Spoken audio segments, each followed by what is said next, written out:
Well, there is a couple of guys that will not be in the lineup here for Duke. Some late breaking news just here before faceoff. Starting attackman Dyson Williams and starting long stick midfielder Will Frusoli, both out due to quote-unquote health protocols. That's what the Duke men's lacrosse program is calling it. So no Dyson Williams and no Will Frusoli. And Davey, with Dyson Williams being out, for most teams, you lose your leading goal scorer. It's an issue. Not for these guys. They just move up Brennan O'Neal, who's the top recruit in the country, to start an attack. Yeah, you're right. Not too bad of a solution there, being able to plug in Brennan O'Neal, who's really natural. That's his position down there on that left side of attack. So we'll look to have him plug in there and replace Dyson Williams. But, it'll be interesting to see how this Duke team as a whole is able to react and deal with those two players being out. Of course, the leading man for the Duke Blue Devils, John Danowski on the sideline, the all-time NCAA Division I wins leader, going for win number 422 today. Of course, the three-time national champion. As we take a look at the Towson side of things, Sean Adelin once again on the sideline for the Tigers. He was not on the sideline in the first two games of this season. He was suspended, a self-imposed suspension for an NCAA violation. So he was not on the sideline at UVA, not on the sideline at home against St. Joe's. Davey, he joked when we asked him about that St. Joe's game, how he was so pumped up, he was like jumping and going crazy in his basement, just celebrating that victory in overtime over the weekend. Andrew Milani scoring the game winner. The starting in goal for Duke is Mike Adler, and it's Shane Brennan, the starter for the Towson Tigers in cage. It was great talking to Coach Nadal over the week. At the face, they're going to look to take some of that momentum here into this game today. Big win last week versus St. John's. Yeah, that was a win over St. Joe's for the Tigers. That was a long time coming. They hadn't won in more than 650 days. Of course, they were winless last year when the season came to an end. They were 0-6 on the year when COVID-19 stopped the 2020 season. So they hadn't won a game before last Saturday since that CAA championship game of 2018. Duke just getting it over the midline there before the 22nd violation. It's Nakai Montgomery, and he strikes first.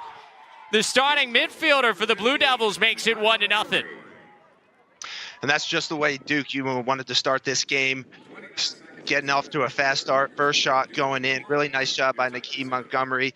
Someone that Coach Danowski was teeing on this week of just being really comfortable with the ball and the stick. As you see here, no hesitation right down the middle of the field and gets the Blue Devils on the board early.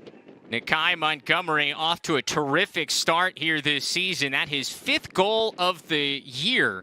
Already now 9 points. That's the best start of his successful career. Yeah, really fast start there. Another thing to keep the eye on here, Travis, is the face-off. Towson has been struggling coming into this game at the X, and if Duke gets off to that fast start and continues to get possession, they can get a lead here early. Here's the short stick defensive midfielder, Garrett Ledman. As he hands off top of the box here, we get a look at Joe Robertson and company here for the Blue Devils. That's Sean Lowry, part of the second midfield unit. The attack here for the Blue Devils in the royal blue uniforms. Robertson, Michael Sowers, and of course, Brennan O'Neal, who gets his first start at attack of his young career. This is Owen Caputo. Trying to get the left hand free! Blue Devils off to a fast start. It's 2-0. Yeah, really nice job there by the Blue Devils offense as a whole. You can see 6 guys are all moving, ending up in different areas of the field, allowing Caputo just to go one-on-one with his defender. Seems to be what Duke is going to do, challenge these Towson short stick deep middies to stop them one-on-one, or at least have a quick slide ready to go. In that case, slide not ready, Caputo's able to get a really high percentage spot on the field and puts it home.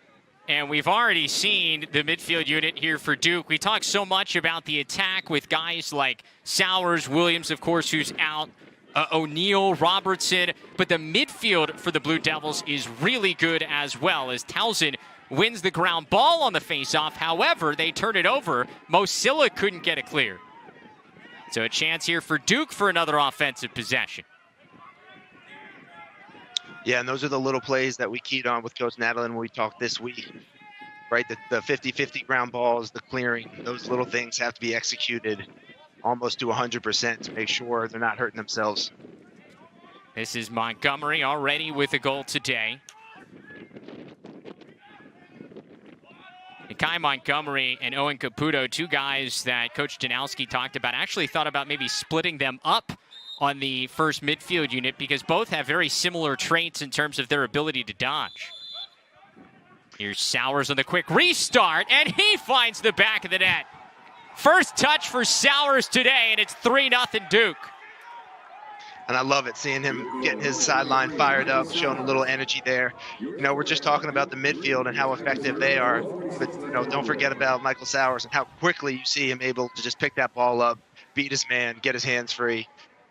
The ball's in the back of the net. Exactly the start the Blue Devils were looking for, and with that point, Michael Sowers now pulls into a tie for 10th all-time on the NCAA all-time points list. Pulling into a tie with Darren Lowe from Brown and, of course, Ben Reams, the former Tewaaraton winner from Yale, now with 316 career points. As Towson takes a timeout, we'll take one as well. The Blue Devils off to a fast start, 3-0. Number one, looking sharp.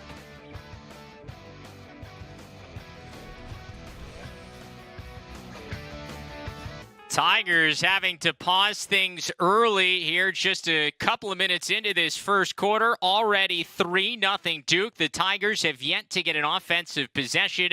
The Blue Devils dominant here so far, Davey. Yeah, and I thought that was a really good timeout by Coach Nadel in there, right? Get the guys in, bring them in, reset, get settled a little bit, and understand that it starts at one play at a time, right? So this next ground ball, this face-off, getting the guys possession on the offensive end and going from there. Once again, it is Jake Naso. We barely had a chance to mention him at the face-off X for Duke. He wins another face-off, draws a flag. There's a big hit around midfield. So a delayed penalty coming as the Blue Devils have a chance here in transition. From the top, shot is wide. And we will get our first penalty today. It is all going the Blue Devils' way here so far. Jake Naso, the freshman out of St. Anthony's High School on Long Island, of course, played with Brennan O'Neal and Aiden Denenza, a couple other freshmen here during his high school career, and Naso has been spectacular so far at the face-off X for the Blue Devils. I think he lost one face-off technically. He did 3 of 4 for Naso so far, but comes into this game, Davey, 60%. Yeah, he's doing really well, getting his group a lot of possessions. I have to imagine, Travis, that Coach Matt Danowski and Coach Crotty have a lot of fun with this man-up unit for Duke, I'm sure. There's no limit to the things they can run and the options they have. You have so many options on this team. I mean, Brennan O'Neal, Robertson, Sowers. This is from the top, shot wide. Sowers there for the backup and a shot clock reset, as that must have got either a piece of the goalie or the post. I didn't see, but shot clock is reset back to 80. Kai Montgomery also in there, as O'Neal comes up to the top of the box. Feed in front, save. Finally a save for Brennan, one he desperately needed. Ball's loose in front. And I think we have a crease violation. The Tigers will finally get a possession here. O'Neal stoning. Yeah, that's big for the Tigers. Yeah, they stoned Phil Robertson on the doorstep, the Princeton transfer. He also came over to Duke from Princeton, a teammate with Michael Sowers. We'll look to see what Towson does here offensively. I think it's important to get everybody a touch and settle everybody in, and then get into their best systems and run it. Took us 3.5 minutes, but finally a look at the Towson offense. Jake McLean, Casey Wasserman, Greg I in the starting midfield. On the run here, a save by Mike Adler, the St. Joe's transfer.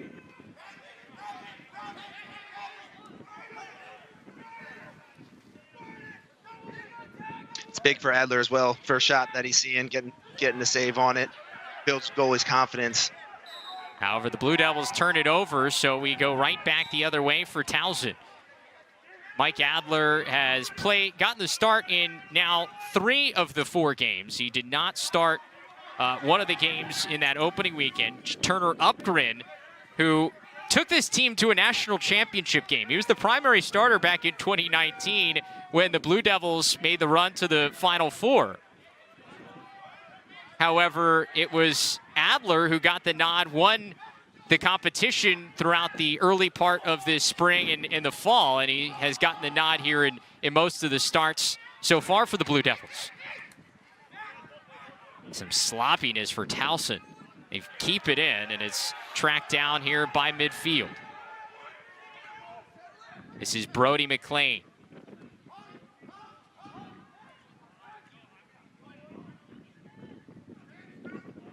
James Avensado works from X, and he draws a flag. JT Giles Harris came up there by the helmet. Austin Stewart.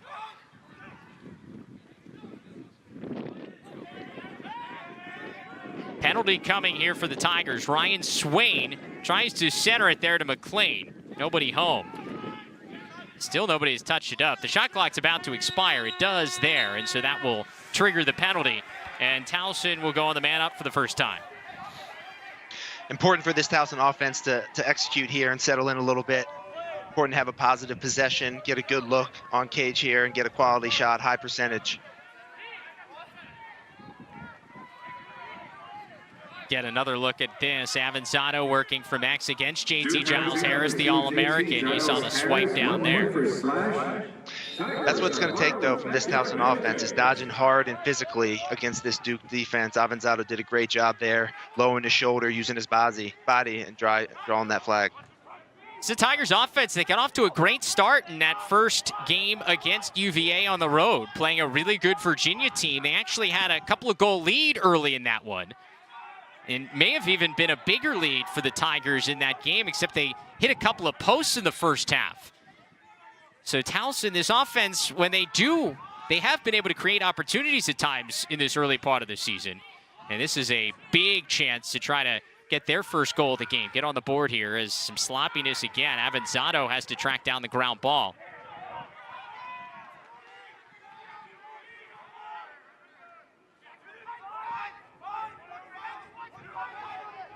Down on the doorstep, Tim Montgomery was there, but he couldn't grab it, and it's out of bounds. A turnover on the Tigers again. Tough to make that look when they've been a little bit stagnant in terms of moving the ball around. Usually when that ball is rocking, drawing defenders, their attention, that's when that's going to be open. We're back to even strength as Garrett Ledman goes on the one-man clear.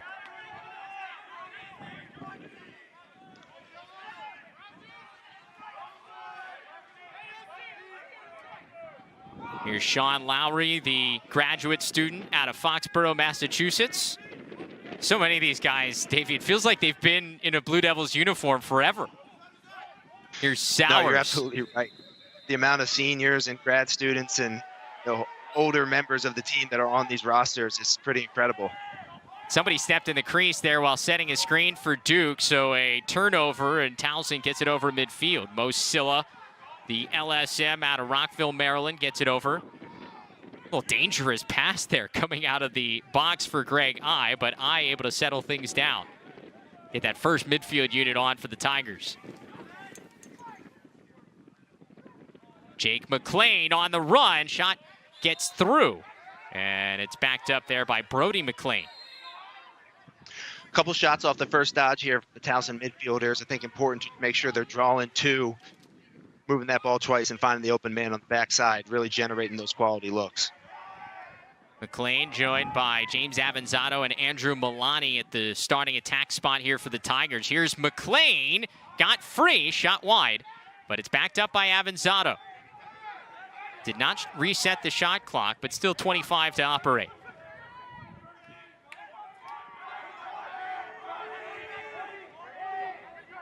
Wasserman trying to get down the alley, feeds back in front. Nice Milani is stopped by Adler. Great save there as Milani was falling to the turf. Big scrum for the loose ball. Finally tracked down by the Blue Devils. However, it's still loose. It's way up in the air. And it's Tyler Carpenter who finally comes up with it for Duke.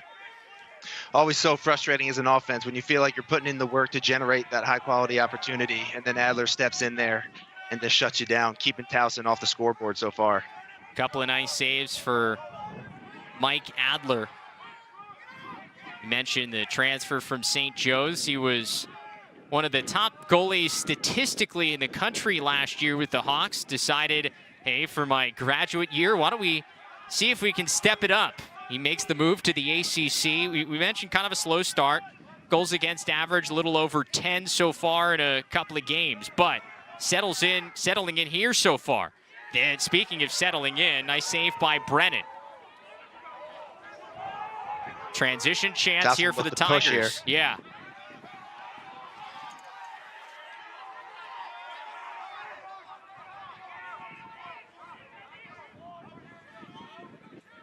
Instead, the Tigers really hit on this past week when we spoke to him was just still developing your systems and your clears and everything, right? All these games are happening so quickly, and they've had limited practice time. They're still implementing things in the first couple games in the season. Swain gets it in the middle, and there's Milani, the hero from over the weekend. Last week, gets the first goal for the Tigers. He makes it 3-1.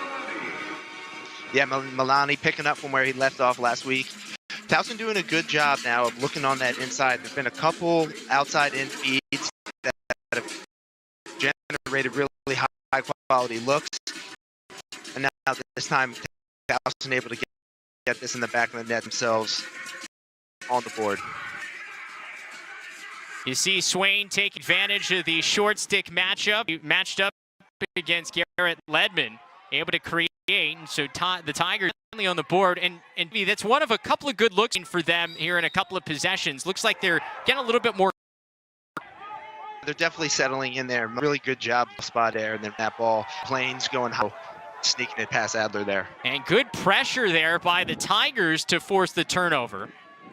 And so another opportunity offensively here for Towson, a 3-1 game. As Brody McLean goes back to grab it. Joined by Alex Reed, a junior out of Maryland. Get a look at the third midfield unit here for the Tigers. Montgomery. We see that feed inside attempt again, that not successful. That really is a strategy that Towson has taken on this game, especially in the first quarter. Kobe Smith, how about that steal? Pressuring out, and he just cut it off before it could get to Sowers. That's one way to defend Sowers. Don't let him get the ball. that is a solid move on Kobe Smith's part. You don't have to defend him if he doesn't have the ball.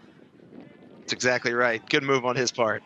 You mentioned it, Davey, in the open. Kobe Smith is not we've seen here in the last 4 or 5 years. We talked about the Spencer matchup he had a couple of years ago when they had #1 Loyola here at Johnny Unitas Stadium. He's gone one-on-one against Jeff Teat. I mean, Kobe Smith looks forward to matchup this.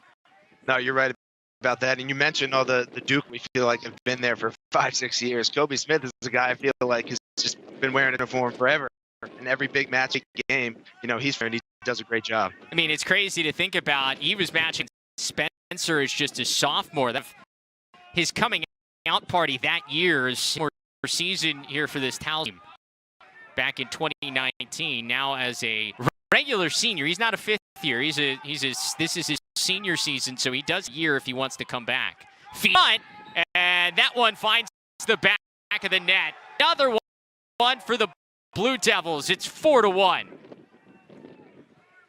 Nice job there by the Dukes. As you can see, Kobe Smith talking about was denying Sowers, not letting him get the ball. But Duke didn't let that deter them, bother them, still use it as a pick in a two-man game. Short stick D-mid, he has to look and check where he is, and that leaves a wide open Duke teammate in front of the net. Tough to stop those. Yeah, Owen Caputo feeding Joey Manown. Look at Joey Manown. He was a 4-year starter at attack for this Duke team, part of teams that have gone to championship weekend.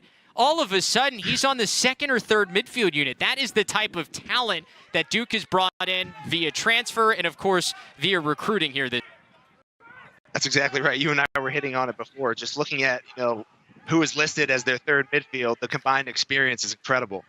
Yeah, you look at guys like Riley Walsh, who's a student. Joey Manown, who has obviously done a ton in his college career. Even a guy like Sean Lowry playing in the second midfield to multiple Final Fours with this Duke program. So you go up in list. We came into this game, 18 different players had scored at least one goal in games, and there 2 today for Nakai Montgomery. This dude is red hot to start the year. Coming out on fire, bring great, and again, nothing special, just wearing up your defender in the alley and just beating him at high to low. Just a little stutter step there. I like the screen play to get that defenseman separation, and then Nakai Montgomery having a short stick defender slide to him. I'm going to take Nakai in that situation 10 out of 10 times. He gets by Garrett Zingalia, the big sophomore out of Maryland, the close defenseman, as Jake Nace continues to dominate at the X. It's win number 6 of 7 faceoffs.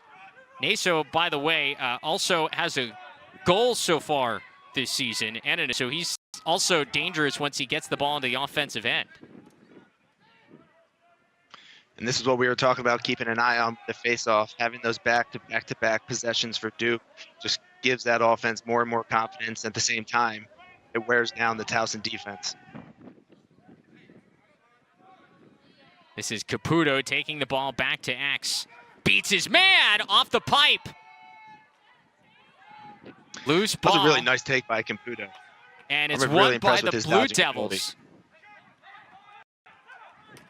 Caputo got it back, and it's taken away here by Towson. Scooped up, and they get it back to Brennan. Yeah, David, really solid take by Caputo. Just burned his guy. Yeah, and had his hands free, just got underneath there, and just showing you the ability to not only from up top, wow, nice job there, but also from behind. Spinning and winning is James Avensado. Tigers striking quickly back the other. About Caputo as a guy on the Duke end, confidence growing and growing, and Avensado is somebody for Towson that has been him come onto the stage. This season has started out really elite on a level and is continuing that here today. This is a pretty move as he spins by his man. Evans now up to 4 goals on the transfer out of just a sophomore. Played in just 1 game back in 2018 after suffering a season-ending injury in the first game. Came back for the transfer year, was playing last season, had 9 points in 6 games, 6 losses for the Tigers, and now having the opportunity, he hopes, for a full season with this Tigers roster. Will be interesting to see how Towson handles this possession. Low, really important, critical time of the game. Want to make sure you're ending out the quarter on a strong note. See if they can get one more good look here. Wasserman sends it back up top to Carson Geiger.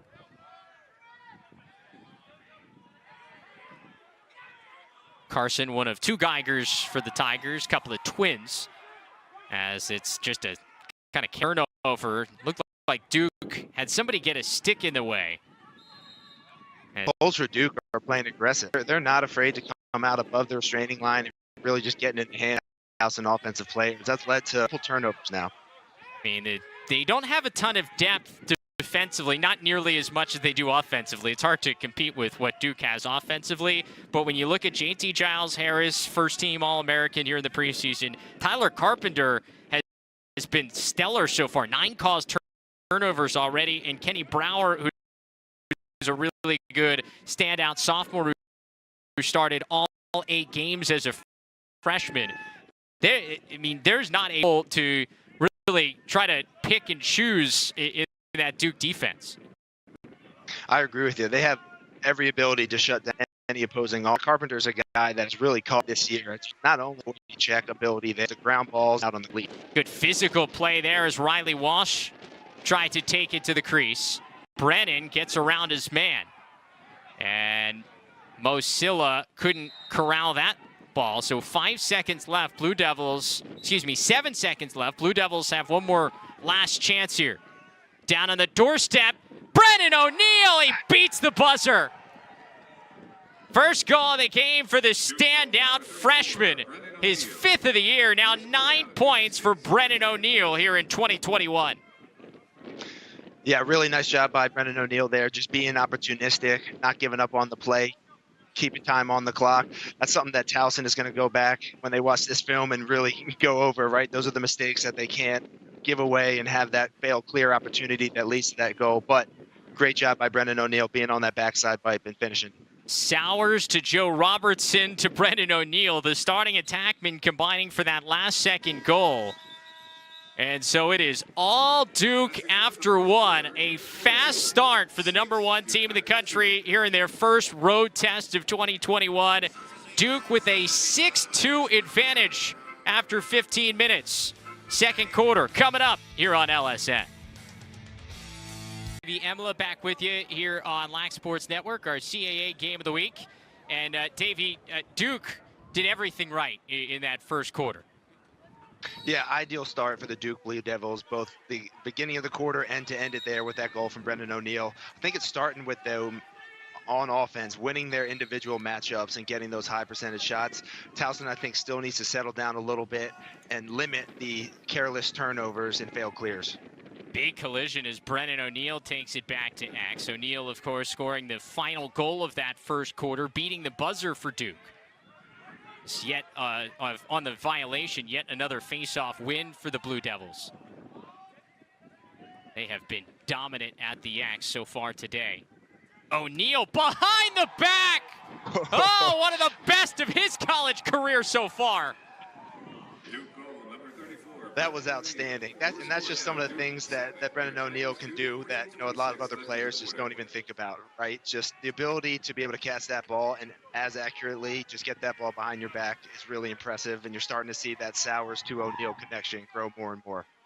This is just absolutely sick. Sowers sends it in front to O'Neal, and you can see how pumped up the freshman was, as he should be. Goal number 2 of the day for Brennan O'Neal. He's now up to 6 on the season. 10 points in 4 games for the top-ranked freshman in the country. As yet another violation in Naso and Duke gets another possession.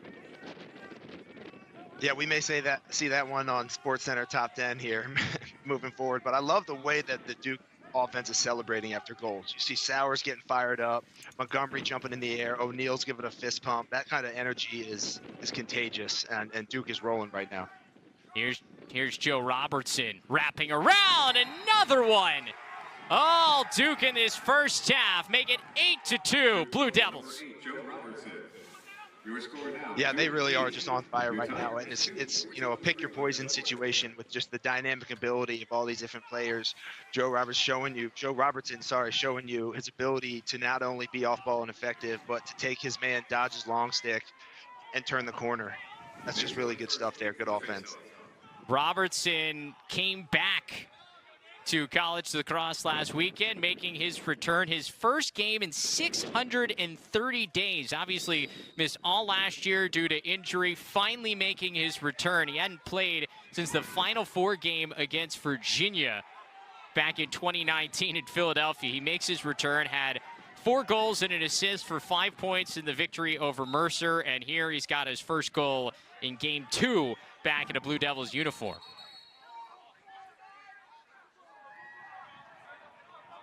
I think somebody for Duke was offside, so they give it back to Towson, who desperately needs an offensive possession here. 8-2. Yep, starts with getting this ball over first. Yeah, 8-2 lead here for the Blue Devils. The Tigers, when they've had possessions, have gotten some good looks. They just haven't had many possessions where they've been able to get a settled 6-on-6 look. And Adler also made some key saves early that really prevented them from getting on the board early. This is Andrew Beecham getting a run in this midfield unit along with Austin Stewart.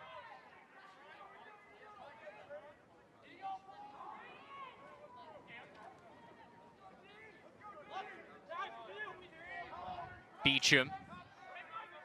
They got a broken stick for the Blue Devils, but they got bailed out because Beecham's pass nearly went out of bounds. Stewart tracks this down in the corner. Still 26 seconds in the shot clock. Here's James Avensado.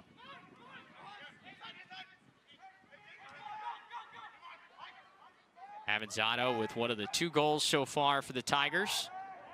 Under 10 seconds to shoot. Beecham goes to his left. Milani can't handle it.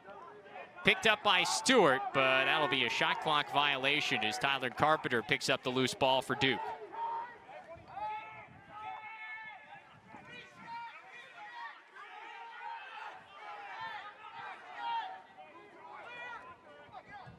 And a little sloppiness in the clear there for the Blue Devils. Back-to-back turnovers as Towson gets it back. Ryan Swain comes back to get it for the Tigers.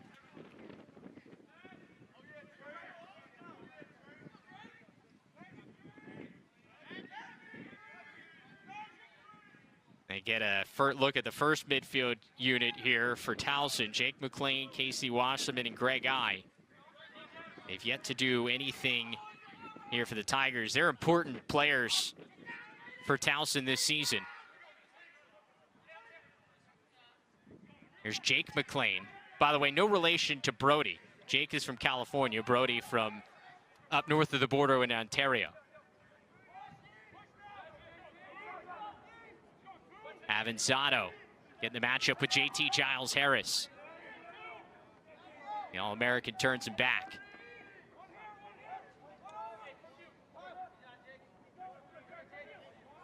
McLean to I. And his pass is out of the reach of Wasserman. Another strong defensive effort there for Duke. Yeah, those poles are doing a great job of getting in the offensive players' hands. Again, you see it there. I think Towson's a little jumbled up on their offense, and it's allowing those Duke slides to be a little bit more easy. I'd like to see them space out a little bit, draw those two, and move that ball twice. You're just joining us, a reminder, Dyson Williams and Will Frusoli, a couple of starters for the Blue Devils. Here with Duke today, both out due to health protocols for Duke. It hasn't really mattered much, though. The Brennan O'Neal slots up to the starting attack unit, and he nearly had a hat trick. He hit the pipe. Second chance is wide. And a backup there for Duke. This Duke offense is just a flurry of high percentage shots, just getting peppered nonstop. Here's Sowers working against Kobe Smith. Be a fun matchup to watch. They haven't really needed Sowers to do much so far for Duke. Goal and an assist so far for the Princeton transfer. You can see Kobe Smith, yeah, really trying to deter that pass to Sowers and just get ahead of it, as we were talking about earlier. Here's Cameron Bador. Gets it back out top to Montgomery. Already a couple of goals for Nakai.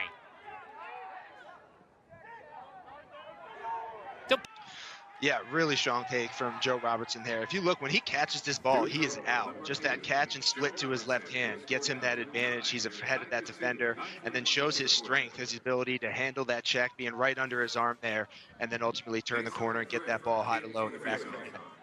By the way, he's matched up there with Garrett Zingalia. He gives 8 inches to Garrett Zingalia. Zingalia listed at 6'7", 235. Robertson, 5'11", 180. He's got about 4, so you're looking at like 55 pounds and 8 inches difference between those two, but Robertson showing that the low man wins. That's right. I think both Robertson and Sowers, they play bigger than their size. Those guys are not afraid to put the shoulder down and get physical. Oh, for sure. As Brennan O'Neal takes the ball back to X. Another face-off win here for the Blue Devils. They've won 10 of 12 face-offs.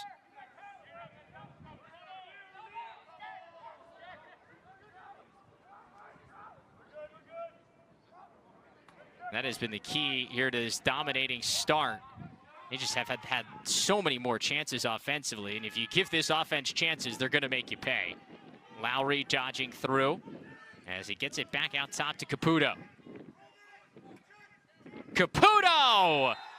His second of the day. 3 points for the junior out of North Carolina, and everything going right for Duke. That's right. Coach Danowski talking about Owen Caputo being comfortable with the ball in the stick, and he is absolutely right about that. We are seeing that on full display today. What I'm really impressed about is his ability to dodge from anywhere on the field. He's shown for both up top, from behind, and now putting his foot in the ground on a rollback, getting to the middle of the field with the left hand. Another high to low release there going for Caputo.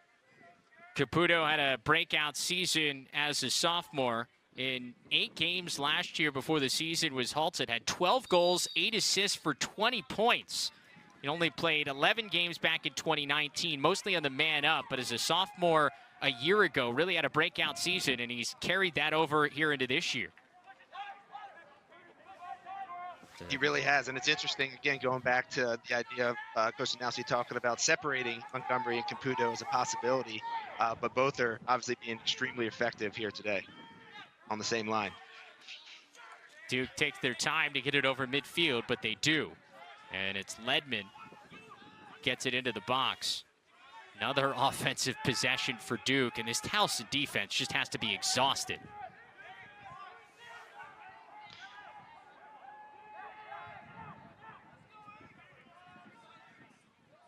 Here's Sowers. Robertson. Sowers working here near side. I mean, just so many options for Duke.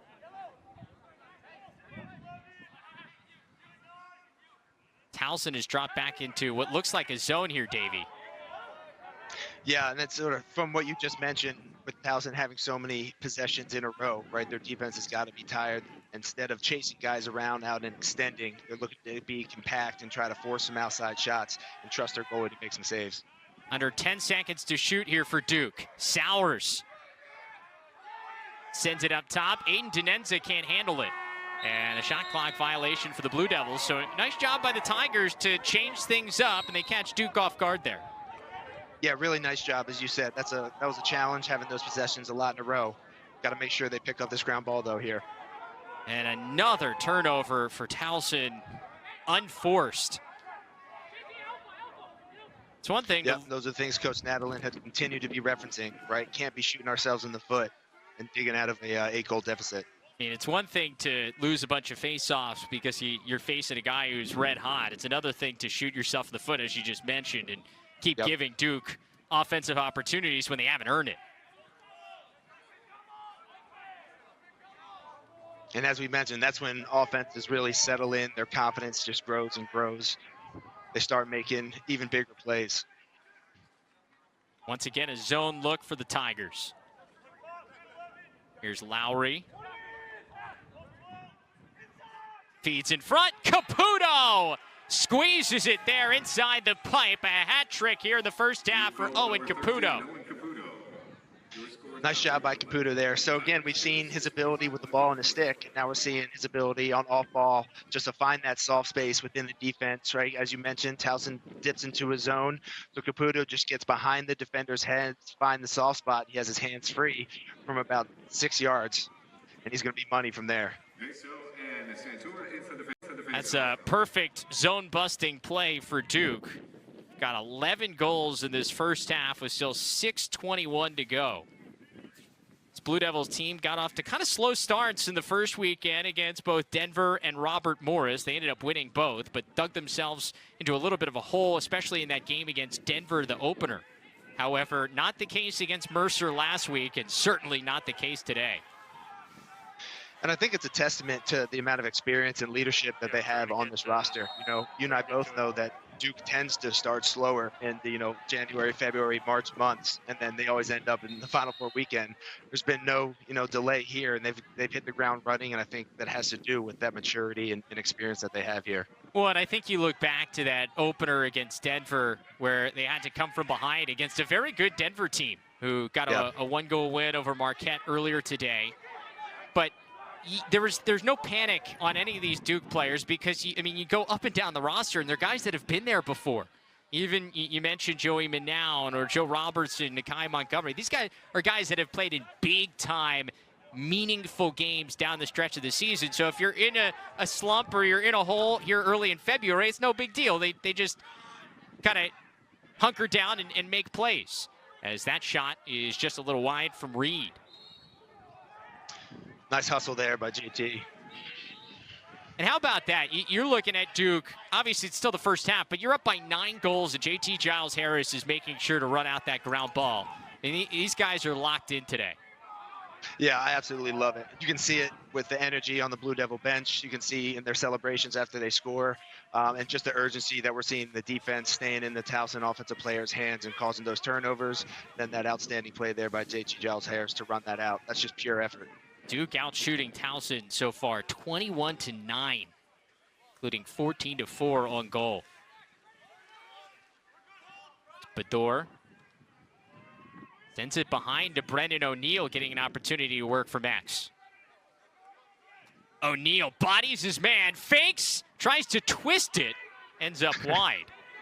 I mean, You just see the different things he has in his arsenal there, Brennan O'Neal. Both his size, his strength there to get that separation, and then the little twister attempt. Really creative. O'Neal kicked out. Nice save by Brennan on the doorstep. But once again, Duke able to get the ground ball win, and so they settle things down with a fresh 80-second shot clock.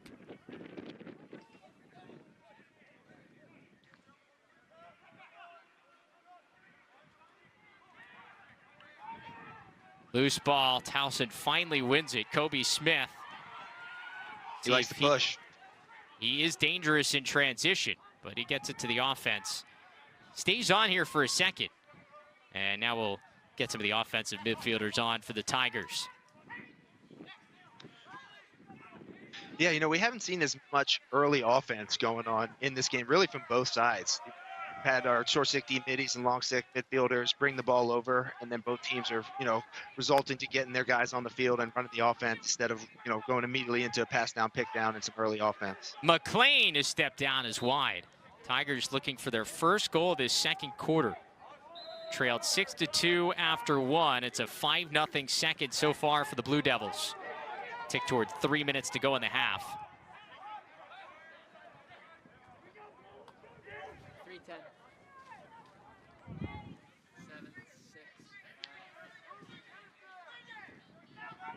Something else that Duke defenseman Tyler Carpenter does really well is he denies that adjacent pass. Even if Duke is sliding and his man's going to be the receiver of that next pass, he is up there in their hands deterring that pass, and it's really effective. Milani, I think, hit the post, so it reset the shot clock, but the ground ball scooped up by Carpenter. And Duke out for another clear. And back into the stick of the standout freshman, Brennan O'Neal. Boy, has he looked comfortable in this first half. Yeah, he really has, and it's interesting that Coach Danowski was talking about, you know, running him out of the midfield, which he has been successful there, but also, you know, back at his normal attack spot right now, he is shining.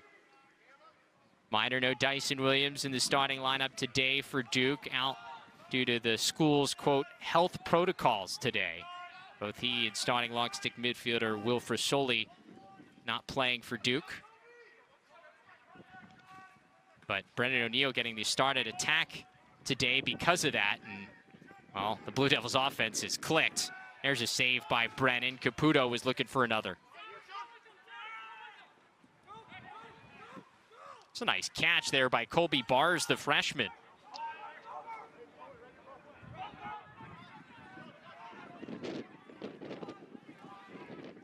Three seconds to get it over midfield, and they do. And that's something too, Travis, that can wear on you as a team as well, right? When even sort of getting the ball over the midfield line is an adventure and takes a lot of effort, right? That can wear us down as opposed to just having one man clear and being able to go right into their offense.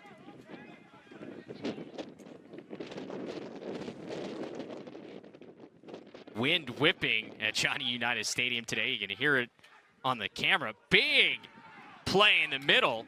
And here comes Duke in transition. Physical, this Blue Devils defense. Got a minute to go in the first half. Jake Caputo, Owen's younger brother, who went end-to-end, the short stick D-mini, member of the U.S. U19 team, along with Brennan O'Neal and Jake Naso. 45.9. As Duke takes a timeout, they want to talk things over here at the 44 seconds to go in this first half.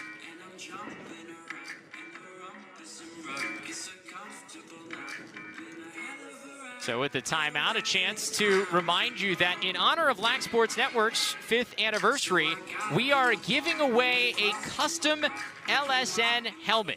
You can see it right there on the left side of your screen. It's a chrome gunmetal helmet from Cascade, decals by Zima Gear. Just head on over to our Instagram page at Lax Sportsnet to see how you can win this custom 5th anniversary helmet.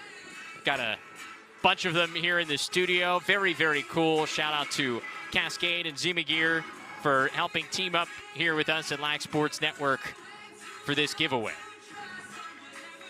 So, Davey, I mean, there's a number of things that have impressed us about the Duke offense. What's one thing that maybe has surprised you about what we've seen from Duke so far in this dominant first half? You know, it's almost redundant because we talk about just the firepower that they have, but I think the way that they're all able to play together and so effectively. You know, again, talking to Coach Danowski, you know, specifically talking about Brennan O'Neal coming out of high school, right? He's used to having the ball in the stick and running the whole offense, and now he's learning to be more off ball and utilize the other teammates and their strengths as well. So just the ability for the offense to click and how quickly that's happened, you know, early in the season, I think is really standing out for me to hear today.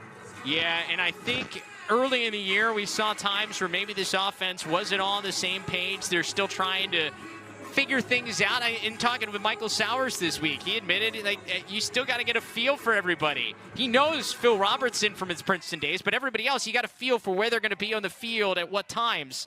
Well, they've all been clicking so far today. It's led to this 11-2 lead here late in the first half, and one more chance to add to it with 35 seconds to go in the second quarter. Once again, a zone defense here for the Tigers as O'Neal sends it behind to Sowers.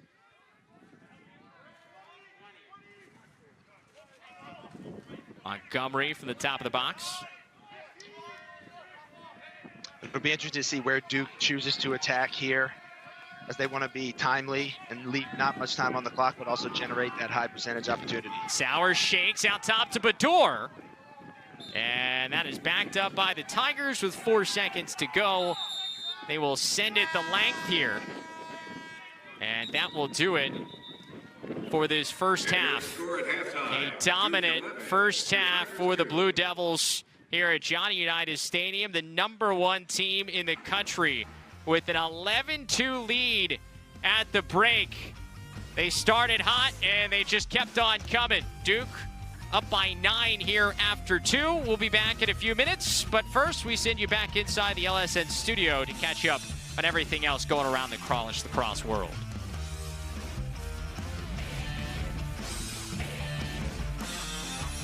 Back here for the start of the second half between Duke and Towson. Travis Eldridge and Davey Emila with you as Davey, it's been all Duke so far as we take a look at these first half highlights as Michael Sowers pulling into a tie for 10th place on the NCAA all-time points list with that goal.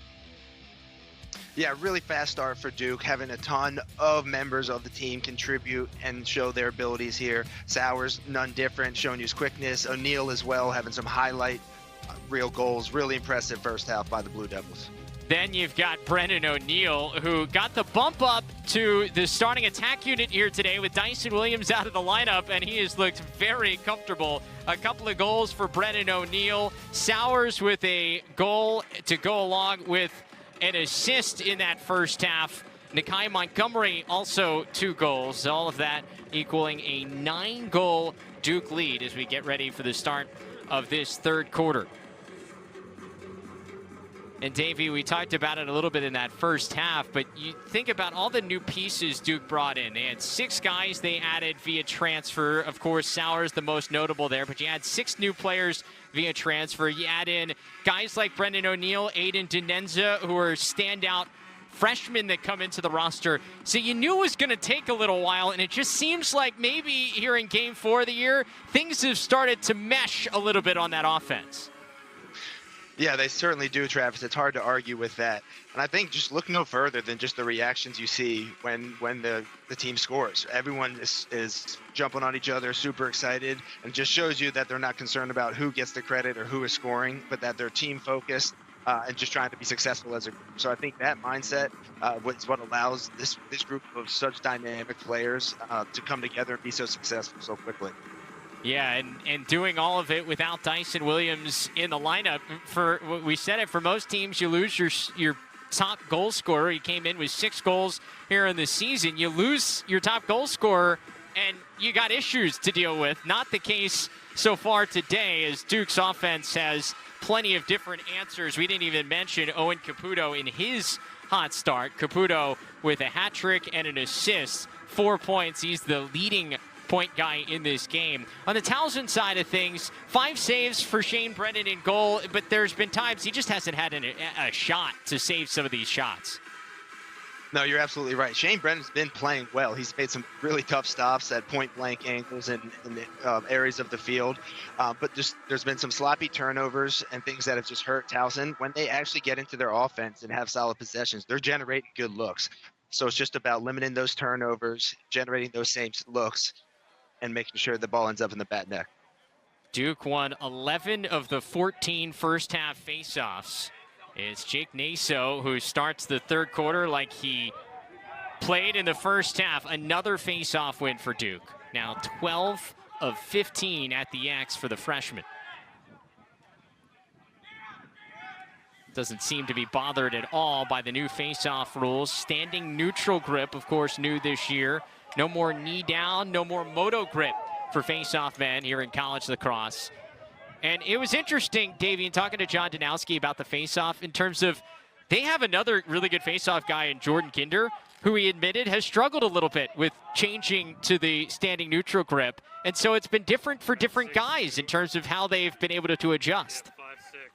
Yeah, that conversation with Coach was really interesting, and really also calling out the fact that the refs, they can't get in as close to set up the two players the same way that they used to. So there could be a whole range of different things going on as well there as we see another failed clear here from Towson. Yeah, another turnover there in the middle part of the field as Sowers comes back to get it. And another offensive possession here early in the third quarter for the Blue Devils. 6 goals in the first. Just really tough. 5 goals in the second for Duke. And you just can't give this offense this many opportunities. Exactly. Yep, that's exactly where I was going there, Travis. It's really tough to give multiple chances here at a goal. They just have too many weapons. They're too dangerous. Sowers to Walsh, top to Robertson, stepping into one. Joe Robertson, a hat trick. Yeah, Joe Robertson is really someone that's impressing me as well. We've seen just a lot of different levels to his game. He was able to carry, turn the corner with the ball of the stick. Now we see him being off ball and getting a shot from a little bit of range here, just going high to low and having that one in the back of the net. So really dynamic player, and we can see that's why he has a hat trick now. We saw Towson drop back into that zone in the latter stages of the first half. They come out in it here, and Duke makes him pay again. A 10-goal Blue Devil lead. We go back to the face-off X, where Jake Naso has continued just to dominate against Shane Santora, the sophomore out of Bayport, New York. And another violation. That's the first one in the second half for Towson. And another possession for Duke. Yeah, Towson and Santora, they got to find a way to make that more ground ball to get the wings involved just to give them a chance to come up with these. O'Neal steps down. He misses. The backup is won by Kobe Smith. So there's a positive for the Tigers. Kobe Smith going one-man clear here. I like it. He said, hey, we've had some trouble getting the ball over the midfield line. I'm going to take it myself. Not fooling around on that one. That's right. And so we get a look at the first midfield unit. Jake McLean, Casey Wasserman, Greg I. They have yet to produce a point so far for the Tigers, who were held scoreless in the second quarter. I on the run. Shot is well wide as there's a backup there by Andrew Milani. Milani and Avensado, the first half goals for the Tigers.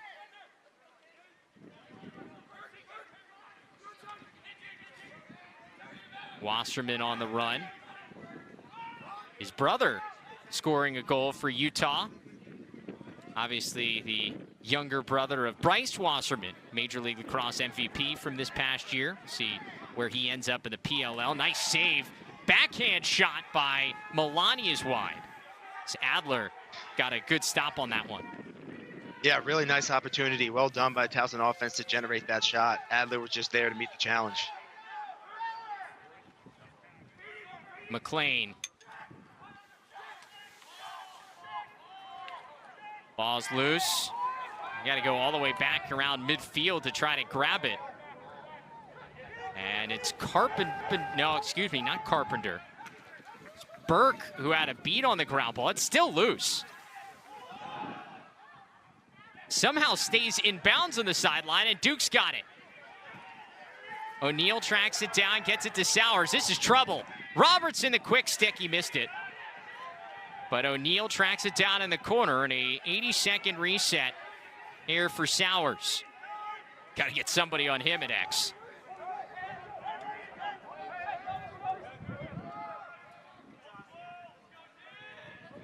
You can see the attention that Sowers just demands. 3 people ready to slide to him right away there.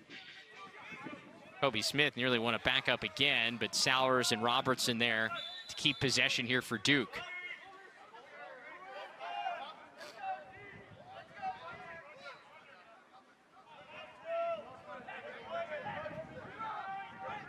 O'Neal, Lowry, step down. That one was kept out by Brennan. And they'll try to outlet it as Kobe Smith tracks it down. He can score in transition. Smith shot is saved by Adler. I don't mind that look, though, if you're the Tigers, Davey. I don't either, Travis. I like the aggressiveness in Kobe Smith. Just, hey, we need to get something going, and trying to get to the middle of the field for a high-quality shot. Robertson just wide. Feels like usually in those situations. Sorry, Travis. Usually you got to be worried transition coming back the other way, but Towson did a good job of getting goal.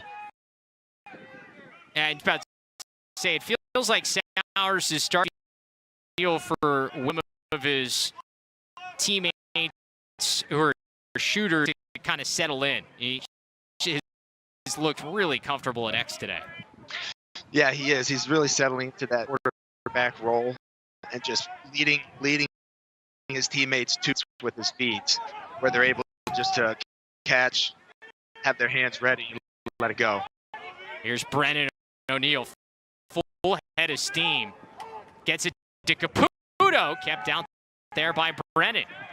It's a nice save by, there's a little bit of the screen going on.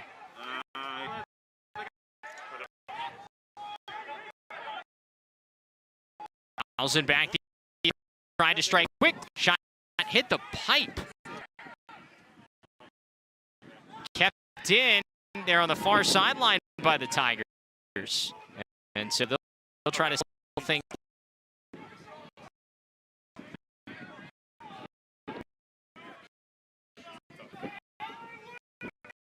Beecham seeing some time field today. Plays in Stewart. Beecham to really the Duke defense in general is doing a great job just being patient, staying to their fundamentals, staying in front of guys, getting the ball on the ground.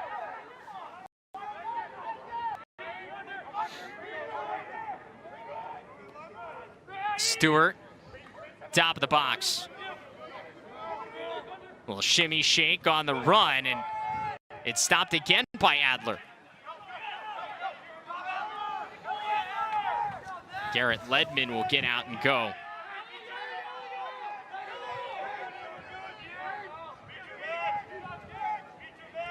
Still a 10-goal lead here for Duke as we approach the midway third quarter.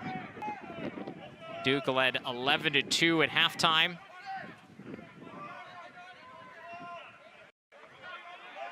They've been in control of most of the possession here in the third. That has been the theme throughout the first 3 quarters for the Blue Devils.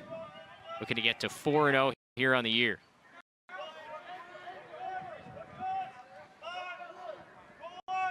Robertson. Step down shot. Kept out. I think Brennan got a piece. There is a shot clock reset. And looked like the official was pointing Towson's way. Nope, it'll stay here with Duke. Fresh 80 seconds here for Sowers and company. Sowers.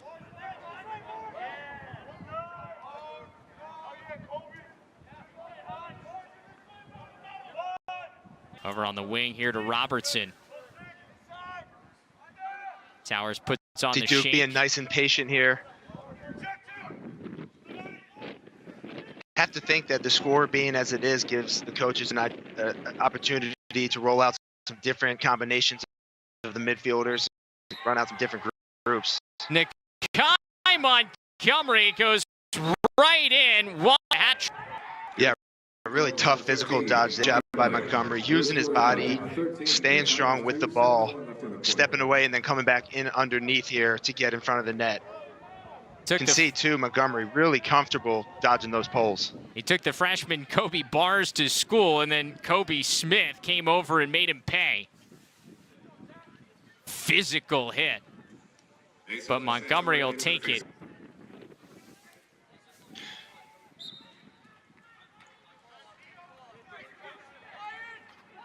Mosilla trying to win the ground ball. He does. Towson finally picks up a ground ball at midfield off the faceoff. Drew Martin, the midfielder who's got the hoodie under the uni, able to finally win a ground ball. So it must be the power of the hoodie. Davey, do you approve of the hoodie under the uniform?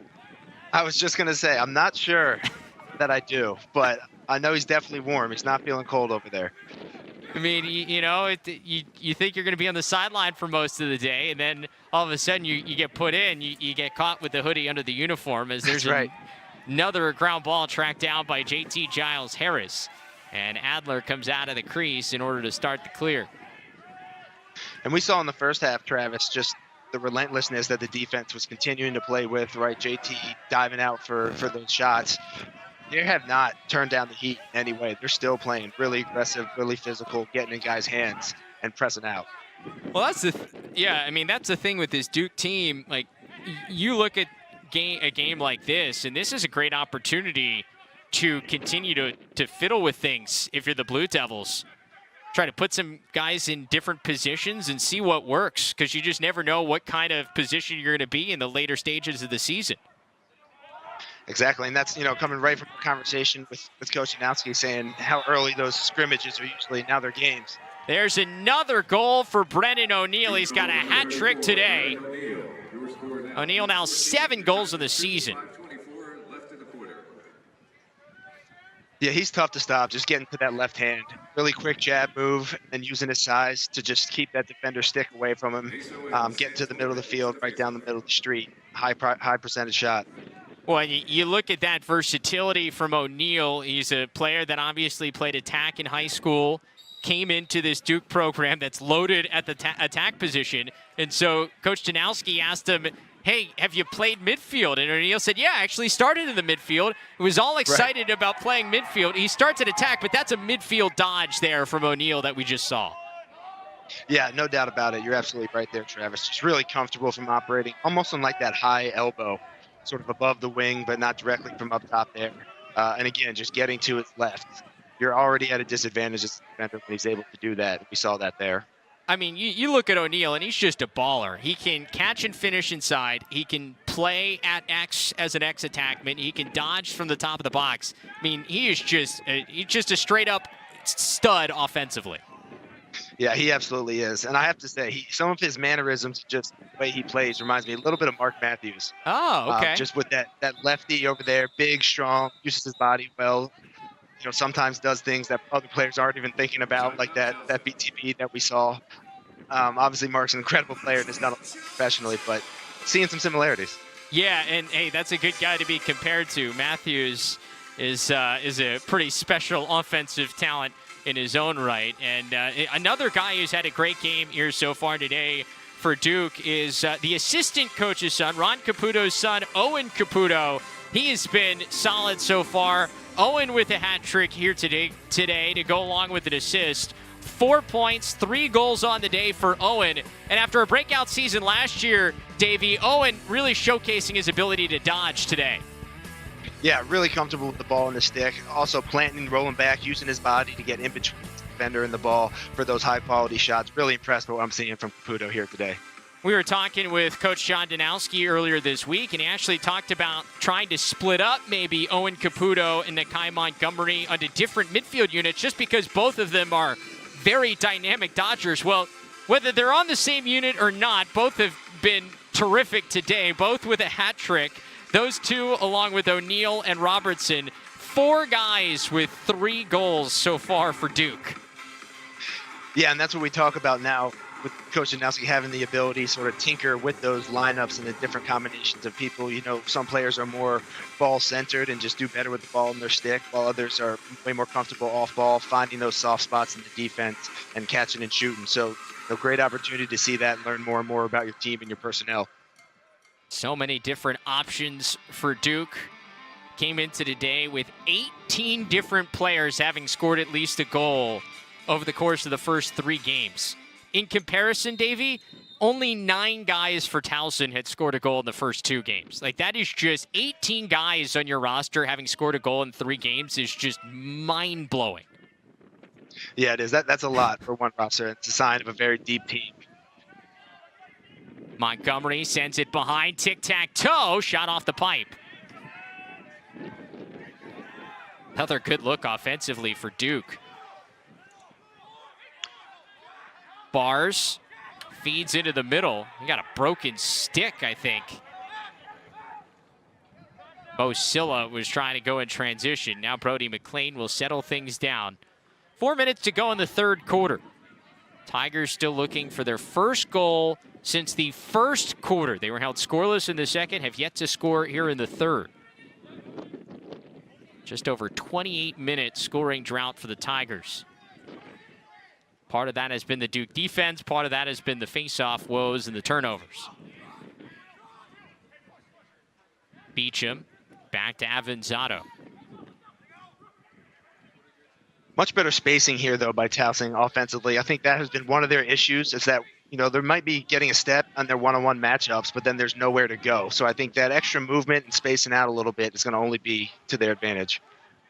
Avensado has his man hung up. Shot kept out by Adler. Beecham couldn't get it in. I think you got to give Adler some credit, too. He's making some nice saves. Yeah, he has. He's had a nice day so far. Adler now up to 7 saves in the game. He's only given up the 2 goals. He's really settled in. Yeah, he's seeing the ball well, and a lot of the shots have been sort of that high to low to stick side. Like to see that Towson mix it up a little bit, maybe drop the hands and bring it back high just to give him a different look. Yeah, and the impressive thing for Adler is he came in and seemed to really outperform Turner Upgren over the course of the fall and the spring. That's why he was able to get the start here at the beginning part of the season, but he hasn't mentally, for him to have the start he did against Denver where he gets pulled out, you have Turner Upgren come in and help win the game. To have that mentally happen to you now with a new team, you move to the ACC, it's really hard. But for him to mentally stay with it and now still keep getting that starting role, I think says a lot about who Mike Adler is. Yeah, I think you're right about that. You know, a goalie in general has that sort of next play mentality and sort of not let the past dictate how you're playing. Adler seems to just be, hey, new game, new opportunity to make some saves and show what I got. Speaking of new opportunity, got some new fresh faces there on defense for Towson. That was Reese Potter, the sophomore midfielder out of Michigan, who brought the ball across midfield. And they've played so much defense that you got to get some fresh bodies in there for the Tigers, some fresh legs. Yeah, have to get some fresh legs there on the defensive end and just look for these quality offensive possessions, right? Just generating those good looks that you're working to get, running our systems, making sure we're making all the movements necessary to not generate any more turnovers and allow the Duke defense to be in their hands. Here's Geiger. 24 to shoot for the Tigers. Brody McLean still looking for his first goal of the day. It's kept out. Adler again.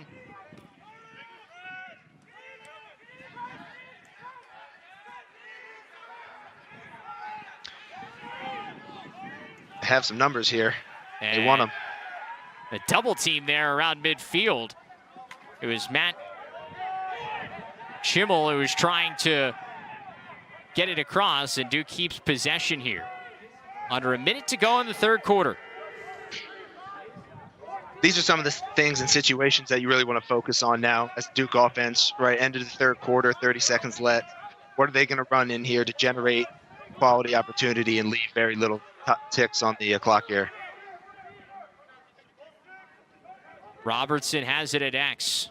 Got O'Neal, Walsh, Badur, Montgomery, and Sowers. 6 offensive players here with 10 seconds to go. Sowers feeds Badur, shot wide. 5 seconds left. They're going to make Sowers come all the way back here to the corner. Look for some movement inside here from Brennan O'Neal. Sowers, he tripped himself. And that'll do it for the third quarter. They got a good look.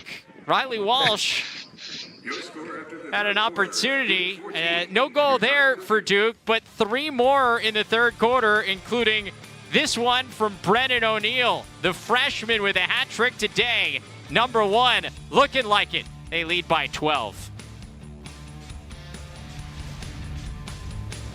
Back here to start the fourth quarter from Johnny Unitas Stadium in Towson, Maryland. It's been all Duke. Coach John Danowski has to be happy under that mask he has on the sideline. Travis Eldridge, Davey Emila back with you here on LSN as Jake Naso continues to dominate at the X.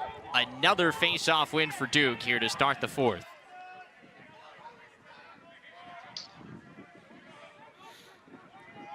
Naso, the freshman from Melville, New York, we mentioned earlier, played with Aiden Denenza and Brennan O'Neal in high school. Step down shot for Montgomery is kept out. Nice save there by Shane Brennan. Yeah, Brennan got down low there, nice and quick. I think the defense just lost Montgomery there for a second. He had his hands free from about 10, but Brennan stepped up there. Not normally a guy that you want to let just step into a shot, but they got away with it for that one. However, they turned it right back over. An opportunity at the other end. Flag down. And the goal counts for Michael Sowers. Goal number 2 of the day. And that's just the theme that we've seen here all day, Travis, right? We just can't give this offensive unit extra time, back-to-back possessions, and more chances to keep peppering your goalie. Obviously, odd man situation here, getting back in on defense. Sowers just takes advantage. Is very opportunistic there, getting underneath. Draws a flag as well, being aggressive. He just makes it look so easy, Michael Sowers. A couple of goals for him to go along with an assist. 3 points today for Sowers. He really does, Travis, and I think a lot of it has to do with his first step. It just automatically gets him separation. It gets him advantage for whichever defender that's on him. He's able to survey the field and find his open teammates, or understand the time when it's his turn to go to the net, turn the corner. That goal negates the penalty, so we're even strength as Duke now leads by 13. Sowers continuing to climb up the all-time points list. That first goal of the day pulled him into a tie for 10th place, along with Darren Lowe and the former Tewaaraton winner Ben Reeves from Yale. 3 points here today, and he now continues to climb up that list. It's not a bad list to be on. Not bad company. He's got guys like Justin Gutterding that he should be coming up on, and of course the ultimate player that he'd like to catch is Lyle Thompson. Came into today 86 points from Lyle at 400 points. Now 83 away. It's going to take a long, incredible season for Sowers there, but it's not completely out of the realm of possibility.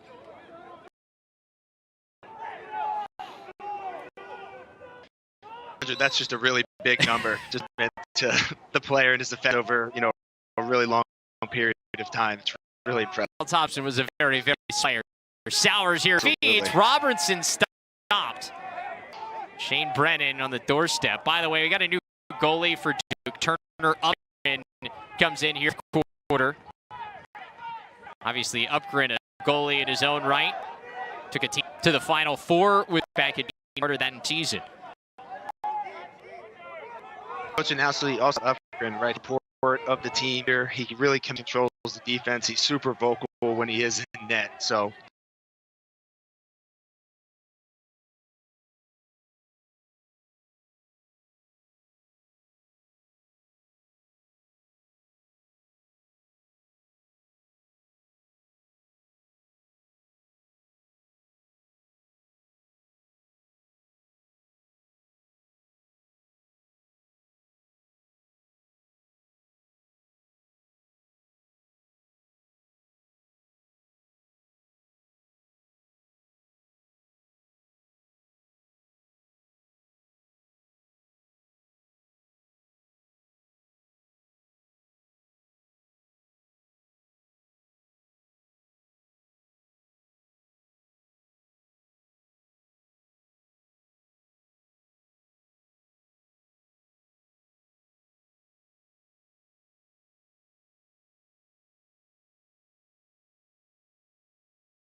Another face-off win for Naso.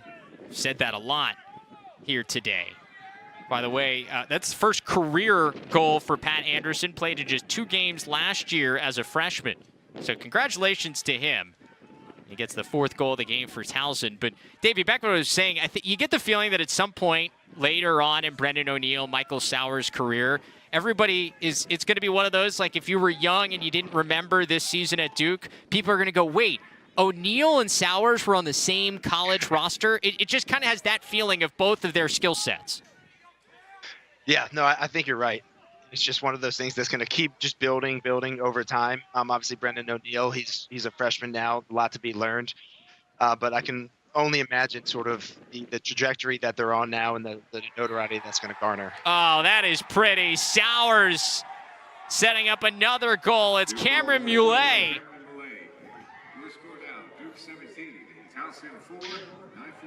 Love seeing no drop off in the celebration energy. It's great to see that. You can just see again that this group is very team first oriented, doing a great job. Sauers is just able to sit back there right now and just pick his poison, just finding these cutters. Duke guys are doing a great job moving off ball and getting themselves into space. Sauers is putting it right on their stick.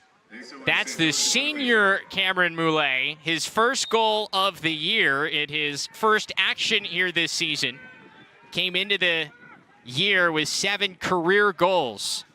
And so they get the senior involved, and you could just sense the excitement from both Sauers and the Duke bench when they saw Muley put one in.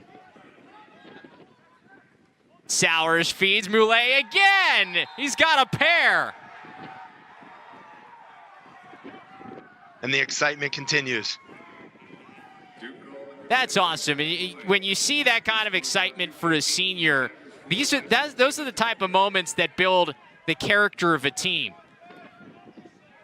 No, you're absolutely right, Travis. And I think it's because everybody is so much more involved and everybody's rooting for each other, right? When you're not too concerned about who is scoring, as just opposed to getting behind guys and being supportive, a lot of really cool things can happen. That's when you have special seasons. Another assist for Michael Sauers. He's up to 4 assists on the day, so 6 points for Sauers. He's going to rack up a lot of assists back there at X. He's got a lot of options. I mean, you look at him, and it's almost like he's Jason Kidd out there. All he's got to do is just distribute. I'll tell you, and if they continue to win faceoffs like this throughout the season, it's only going to put an exclamation point on that. I mean, Naso came into the game at just over 60%. Naso today has won 21 of 25. Just a ridiculous day at the faceoff X for Jake Naso, the freshman.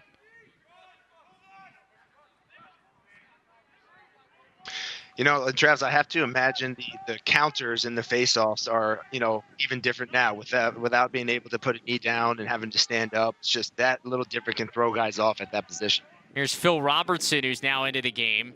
Robertson, another transfer from Princeton, who's a terrific goal scorer. He's on the receiving end of plenty of Michael Sauers assists when he was playing for the Tigers. He's getting a run here with the offense at attack. He's played a bunch of man up for Duke, but it's funny because he came up when talking to Coach Danowski this week, and Phil Robertson actually came up with an assist in one of the first couple of games, and Danowski asked him how many assists he had last year, and he said none. So it's just a different role for a lot of different guys, and it's if all these guys buy in, this team has the ability to be scary, scary good. No, he does. He said, hey, you have one more than you've ever had in your career, right? No, but it was really interesting hearing Coach Danowski go into detail on that and the thought of, with the graduates and having kids for a year at a time, saying we want to utilize their strengths, right? We're not going to change them in just a year in the time that we have. It's different than having a freshman come in and have the 4 years there in Durham that they get to work with him. So just interesting to hear him talk about that, really put this whole puzzle together. And I asked him, do you take some of the experiences of leading Team USA and apply them as McLean tries to put one on frame? I think it hit either part of Upgren or the pipe. A chase for it on the sideline, and it'll stay here with the Tigers. But Danowski said, yeah, with Team USA, he said they embrace that second assist a lot, and that is something that they've done, especially with this team at Duke. Hey, you know, it's not going to show up in the stat sheet, that hockey assist, but for us, it matters, and we're going to keep tabs on that, and we're going to tell you when you do a good job with setting a good screen or picking up a second assist that leads to a goal, because those are the little things that end up winning a team a national championship. As there's a goal for the Tigers, Jamison Gaskins, the freshman with his first career score out of Edgewater, Maryland. Gaskins on the score sheet. Yeah, that was a really nice play there. Gaskins getting himself in an ideal position and just using his strength in his body to come, high to low here to put this one away. Moving nicely off ball. I think the key there is continuing to move his feet, right? Went through those stick checks and able to keep that strength, put that ball away. So congratulations to Jamison for his first career goal.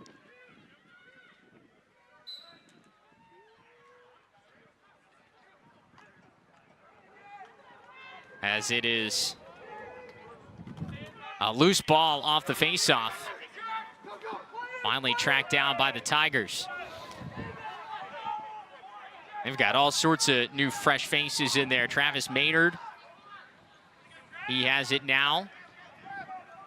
Leaves off, and Sean Nadelin wants to get a look at some other different pieces offensively here in a 18-5 game.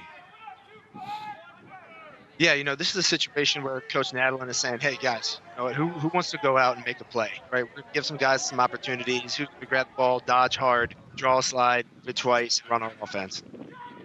Skip pass, back out top, step down shot is wide. Jonathan Bender tracks it down, and he goes up against Tyler Carpenter. Tries to shift it back, and it's tracked down by Upgren. Yeah, I mean, him and Kenny Brower in on that play as well. This starting defensive unit, JT Giles Harris gets a lot of the notoriety, deservingly so. Former ACC Defensive Player of the Year, first team All-American. But Tyler Carpenter has been a cause turnover machine so far this year. Came into the game with 9. And Kenny Brower is a really good player who started every game as a freshman a year ago. Yeah, he absolutely has. And I know, we keep talking about the offense. They're going to get a lot of notoriety throughout the season. But I'm becoming more and more impressed with this defense. They have the ability to absolutely shut down opposing offenses. They're playing aggressive. They're pressing out. They're getting in guys' hands. They're making it difficult even to get the ball around. And that has a huge impact on the game. So, really, really impressed by this group. And even in Game 4, I expect them to grow and improve moving forward. Yeah, the offense is the headliner, but the balance up and down the roster, you don't have quite maybe as much depth defensively, but the balance, especially in the first 2 units up and down the roster, is almost second to none. There's a reason they're the #1 team in the country. No, you're right. And I think the key there for JT Giles Harris, beyond being, really skilled and effective player, is his leadership with those younger guys on the defensive end. That's going to make a big difference and see how elite that group can become. They turn the ball over at that end. 4 minutes to go. Tigers trying to see if they can add another 1 or 2 here.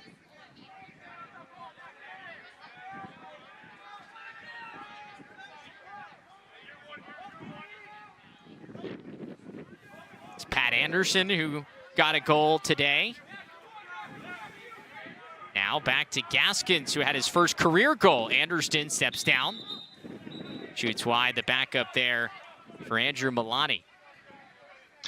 I give those guys credit, Gaskins and Anderson. They're coming in and playing hard, generating some good opportunities, getting some goals. It's good to see. And I think we just had some mass substitutions. Excuse me, no, we got a penalty. Man-up opportunity here for the Tigers. 30-second man-up for Towson. 0 for 1 on the man-up today.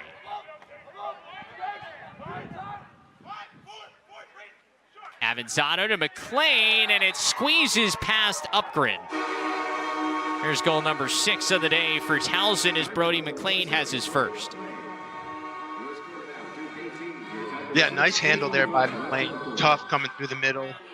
Seems like an offensive play. They drew up that this group is pretty comfortable running. We have the roll off from the center there, then the automatic cut from McLean. He's able to put that one away. McLean had a hat trick in both the first 2 games this season against UVA and St. Joe's. That's just his first goal today, now up to 7 on the year. Had been held quiet until this moment, as he got a face-off win there for Towson. Have not had many of those.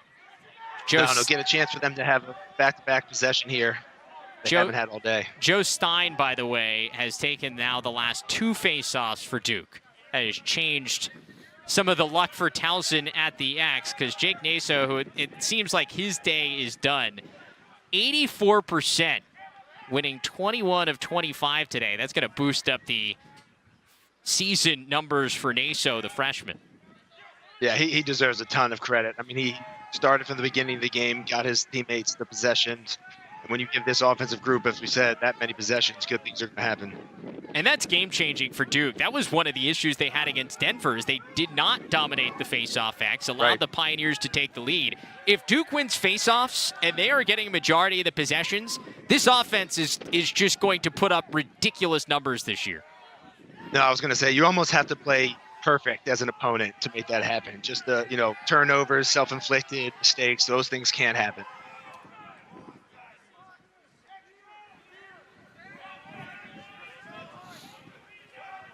Got JP Basile in there.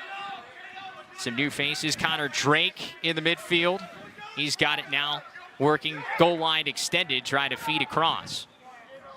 Under 2 minutes to go as that ball's turned over by Duke.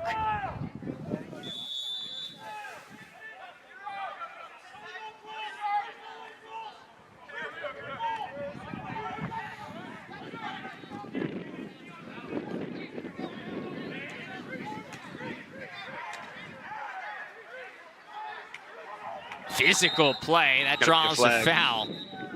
Reese Potter was taking a beating as he brought that ball across midfield. I think that was a pretty easy one for that official. No right brainer. In front of him in the back with possession. No brainer on the flag. Beat the first guy, and he got pushed in the back there. That was the last one, as it brings us to a timeout here on the field. A reminder, we got some highlights coming your way. For the most in-depth coverage of the sport of lacrosse, you can tune in to Lacrosse Now. We cover the sport like nobody else. Highlights, analysis, interviews, and more. Watch Lacrosse Now Thursdays and Sundays, 9 p.m. Eastern Time on laxsn.com or on Distro TV. Good highlights of this one is, let me take a look at what Brennan O'Neal, we haven't seen him in a little bit here, Davey, but Brennan O'Neal had a special game today, a career high 4 goals for the freshman.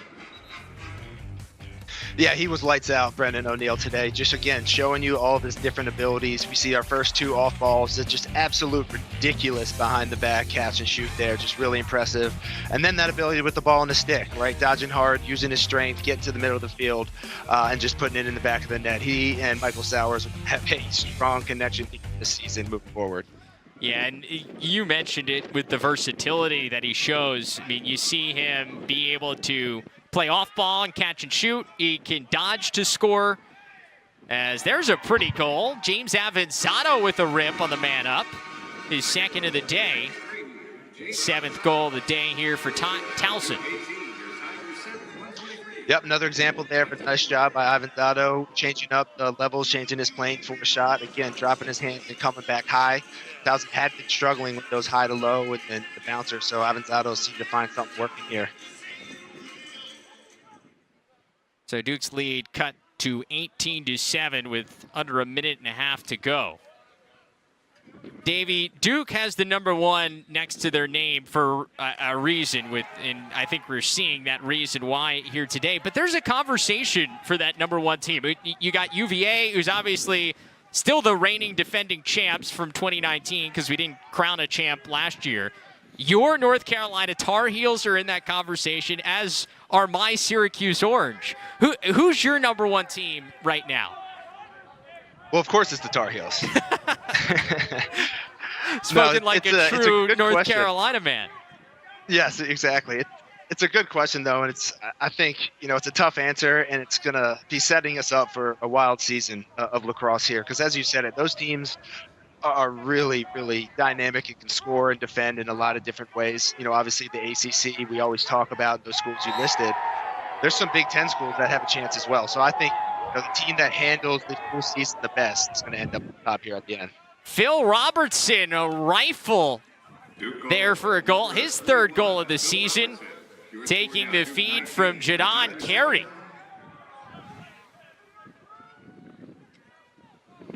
I think really this is set up by that hard dodge separation from the defender. I think that's something that Duke has done all day long. Whether it's been a short stick midi or a pole, Duke has had success in their dodges, and they're forcing Towson to slide and that opens other teammates open for those time and room shots. But by the way, my number one team, I voted them number one last week, and they will be my number one team again, is this Duke team. Because you see it with their offensive depth. Syracuse has good depth. North Carolina has a lot coming back from last year, an offense that was having a great season. But I just don't, you look up and down the rosters of teams, of those other teams, I just don't know if there's anybody who has the depth of Duke offensively. Maybe Virginia. I agree. Maybe Virginia compares the best, but Duke added Michael Sowers and Brennan O'Neal to an already good offense. Yeah, it's tough for me not to rank Duke number one right now. I think we talked at length about their offense. I'm just really impressed with what their defense is showing here today, and I think that just gives them a fully complete team. They're going to be dangerous moving forward. Well, it was a complete performance for the Blue Devils today on the road. Number one, looking like it here at Johnny Unitas Stadium. They take care of business to get to 4-0 on the year. It's a final. Duke 19, Towson 7 here on LSN. Davey, what do you make of what we saw here from the Blue Devils overall? What impressed you the most? I think just the maturity and experience here from this group, their ability to come together quickly, their ability to go on the road and not skip a beat, come in here with energy and fire, and the way they celebrate as a team, right? Whether it's goals, they're not worried about who's scoring. The team first mentality, and I think that's going to take them a long way. Towson obviously struggled a little bit here, but when they got the ball on offense, it took the time to generate those solid looks. They had things cooking. So it's just a couple, turnovers and sloppy plays, clean up, and they're going to be looking to improve as the year goes on. It was an impressive effort up and down the roster. Michael Sowers leading the way with 6 points. Brennan O'Neal, 4 goals for the freshman. Joe Robertson, Nakai Montgomery, a hat trick. A lot of people standing out for Duke today as they get the victory 19-7.